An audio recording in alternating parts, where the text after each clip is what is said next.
Welcome back. Time to move on to some Steelers talk. During OTAs, the rules come down, or I should say the decision comes down from the NFL for a series of rule changes. One of them regarding kickoffs, one of them regarding players leading with their helmets and how they can now be ejected, subject to a review as well. But the one that garnered the most of the attention was the rule regarding the policy with the national anthem. Players now have the option to either stay in the locker room or if they're on the field, they must stand. Colin Dunlap, I'll start with you on this one.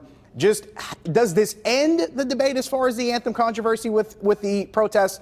Does this take it further? How long does this go into the season for you? Well, it definitely goes into the first week of the season being a big deal because everybody's going to pay attention to who's not out on the field. I just don't understand why it couldn't have been what it was last year, why it needed to change at all, why things needed to, whether it needed to be this sort of not necessarily all or nothing proposition, but I think to have this handed down, to pass it along, to push it down the line to the teams, is the NFL just punting on this, the NFL looking terrible from the league I'll tell you why it's continuing. I mean, the President of the United States is going to blast away at him, and they seem to be scared to death of him, whether they're going to do the right thing, the wrong thing, no matter how you look at it. They seem to want to placate Trump. I think he's going to blast them again for the players that do stay in the locker room. All the cameras are going to be on them when they come out. Listen, this was not a big deal until last September when Trump made it a big deal, and then it just took off. And I think the NFL is convinced it's losing fans,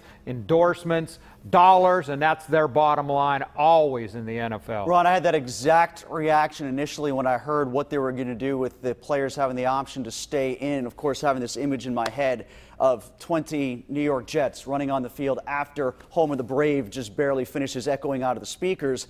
But then I thought to myself, and it ended up being this way, they maybe read the room with the president because it's always his stance, and that of the vice president too, to declare victory even if there's no victory to be had. And they did that. I mean, within hours of the announcement, you had Mike Pence channeling his inner Charlie Sheen and tweeting out #winning. And then Trump retweeting that and claiming victory himself the next day on Fox News. Now, you're entirely right. He could change his tune and say, well, these guys are staying in the locker room, too many of them coming out afterwards, and start the fight again. But then it would look like he didn't win as much. And that's not something that Trump likes to admit. So I'm interested to see how this goes in August. I'm interested to see this. What if a whole team stays in? Because I think that we're headed for that at some point. And if a team shows that unified solidarity and they want to have the back of, like you pointed out, 5, 10, 20 guys, and they say, you know what, as a team, we're going to stay in, I'm interested to see what happens then. Because I think it's going to happen this year at some point. Here's a question, because Artie Burns had a lot to talk about it, too. Of course, he talked about it being akin to bullying. Ron, I'll ask you this question. Artie Burns' comments, what do you make of those, and does it really apply here? Well, I mean, he's certainly entitled to his opinion, and I mean, I think this does put the guys who stay in the locker room, they're going to become pariahs, just like the guys who knelt before. All the cameras are going to be on them when they come out. I don't think it's going to be an issue with the Steelers. I do think every one of their players will be out. They've not had anybody kneel or sit before. They did have obviously a fiasco in Chicago with a miscommunication with Villanueva. I thought this was all going to go away until Trump got involved, and I fully expect him to do it again. He left that door open the other day. He goes, yeah, it's good, they're doing this. But he said the guys who don't stand shouldn't even be in the country. So what's he going to say when they come jogging out onto the field in the first game? I think the league has got to be terrified. He'd do well to bring the people to the White House and talk about the issues as opposed to just ostracizing them, I think.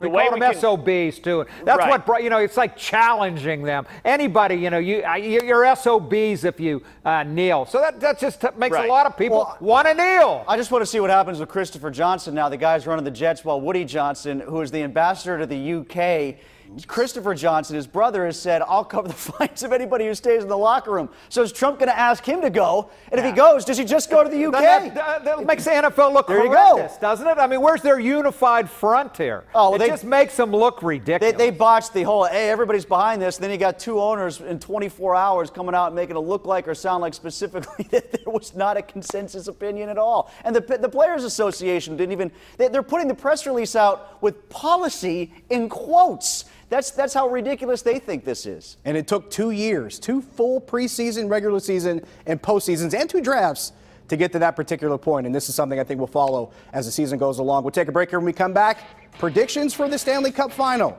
Washington or Vegas? We'll find out when we come back.